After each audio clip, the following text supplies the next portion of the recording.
After lightning and thunder delayed the start of Saturday's game versus number 15 Benedictine from a 12 p.m. kickoff to 6 p.m., Special Teams assistant coach Steve Wilt said, "I've never been a part of something like this before."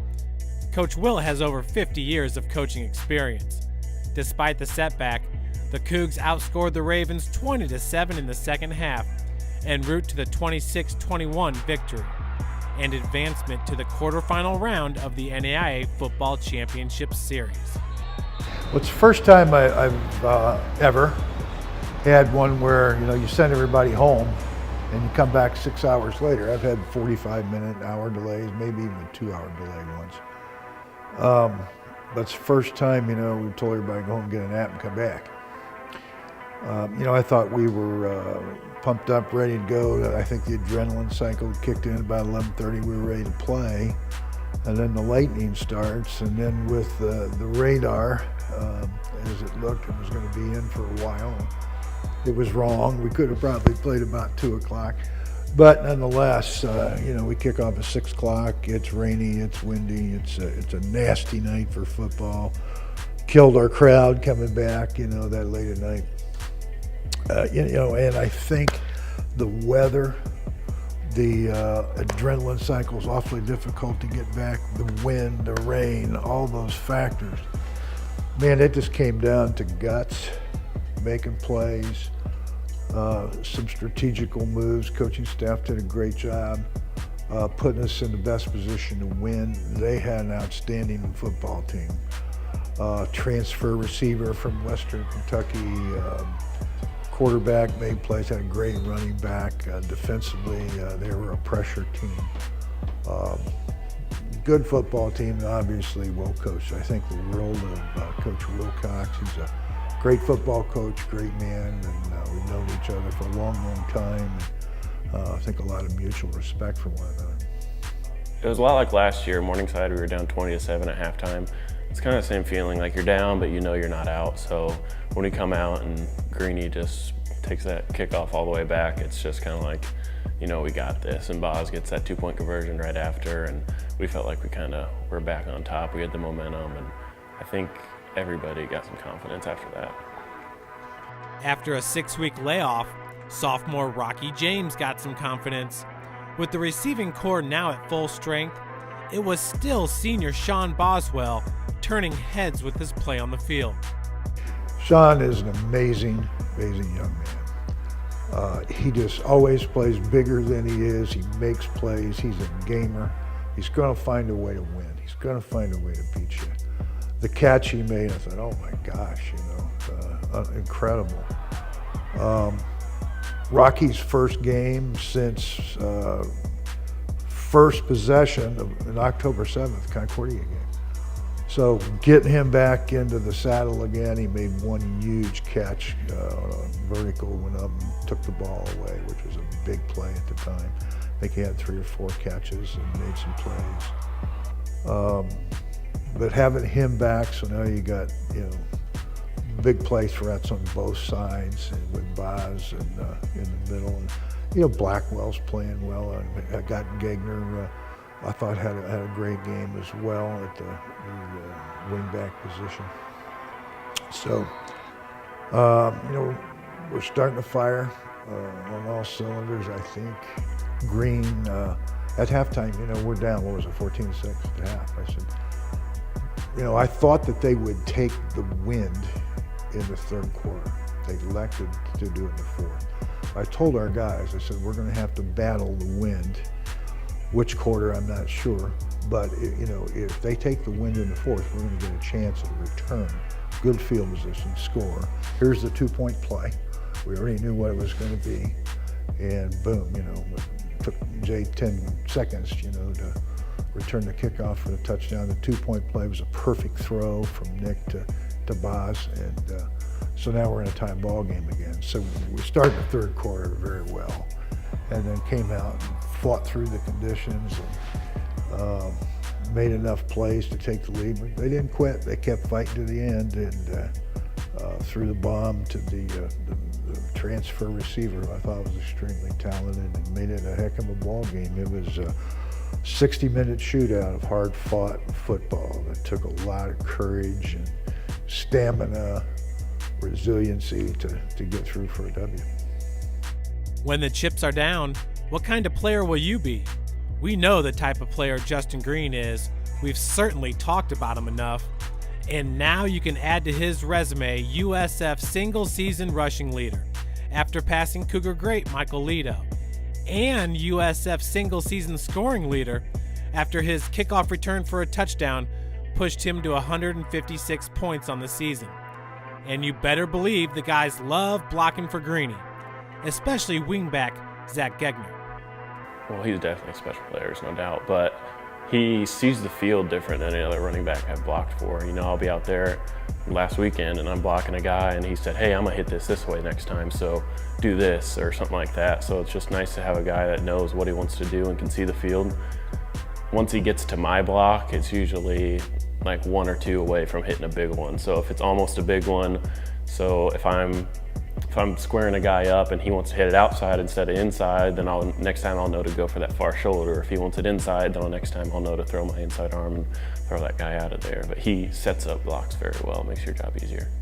It's really cool when you get the power type blocks where you're hitting it between the tackles, and I mean, it's a physical deal, but if everyone does their job, it's right up the middle of the field for a big gain. We had a big one early, I think the first drive, we had a power we ran and Jay busted it right behind me and Gamble and went for about 20-ish yards, and those are the kind of runs I like. Justin Green has been blessed. The good Lord has given him an abundance of physical ability and talent. You know, I want him to continue to grow and mature and develop the gifts that he has, because he's a special player. I'm going to do everything in my power to make sure that he fills his bucket. And that's a big bucket. And Jay Green is only a junior. Also filling their buckets were cornerbacks Ryan Johnson, who was named Defensive Player of the Game. Green was the Offensive Player of the Game, but I'm sure you figured that out by now. And Stan Jackson, who nearly brought down the Thunder himself. Talking about Stan on the last one, yeah. I mean, he's a fraction of a second from pick 6 there at the end. Man, he's a competitor. He loves to play the game. He and Ryan are just solid. They both had great games on Saturday.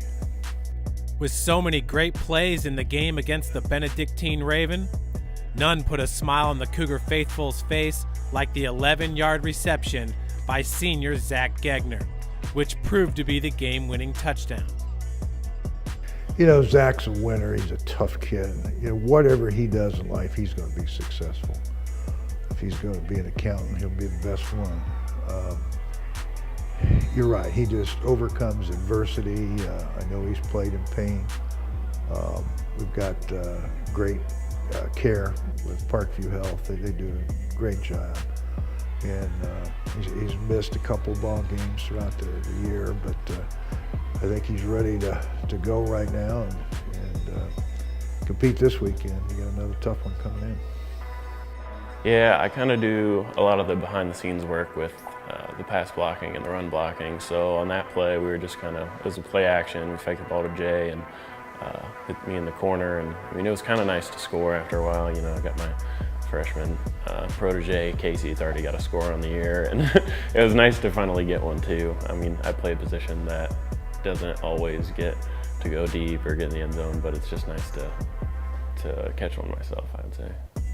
It was the 5th touchdown reception of Gegner's injury-riddled career, and Zach was ready to play from day one after following his brother Brian to St. Francis. In high school, I only have really 2 programs chasing me, Army, West Point. Offered me originally for long snapping, but then they watched my tight end tape and then offered me to be a tight end. But I'm a homebody and I wasn't sure about the military, so St. Francis, my brother came here. I had 3 different head coaches in high school, so playing for Hall of Fame coach was cool, and so I came here. And then throughout I was never injured in high school, and then once I started as a freshman at tight end, I kind of just got the injury bug, and playing such a physical position, I don't know if my body wasn't ready for it or what, but just grinding through that. I mean, my teammates have really helped me with grinding through these injuries and continuing to get on the field as much as possible. And I'm just glad that I'm able to be on the field for my senior year in this playoff run. The last playoff run of Zach's career. For 3 years, he's played alongside his brother Brian. Now that Brian is a graduate assistant coach here at St. Francis, it's a bit of a different feeling, but Zach likes what he's seeing from his older brother. Yeah, to be a good coach, I think you got to be able to have a little mean streak in you. You can't always be buddy-buddy with your players and stuff, and I think he's got that mean streak in him.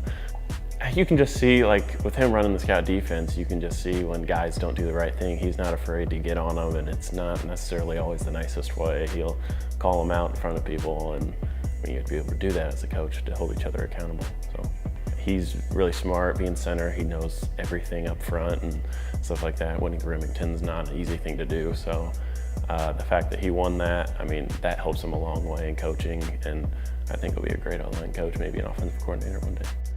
If you have ambitions to be an offensive coordinator, then there is no better apprenticeship than right here at St. Francis. And Zach enjoys how the Cougar offense has evolved following the national championship season.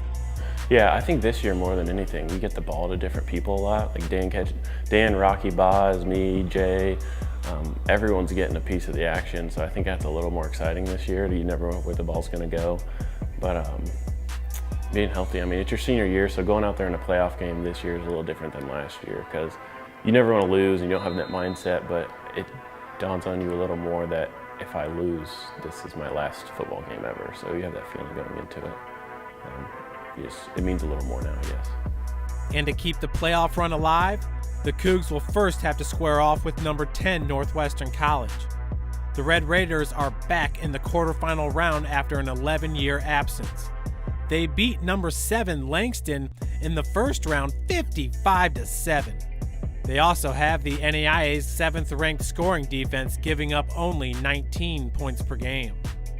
They're an outstanding football team. They are very well coached. First-year head coach, I'm impressed with them. They are well-schooled. Defensively, they are well coached. They get to the football. They play hard. Offensively, they got a true freshman quarterback, but man, he's a winner. He's a playmaker.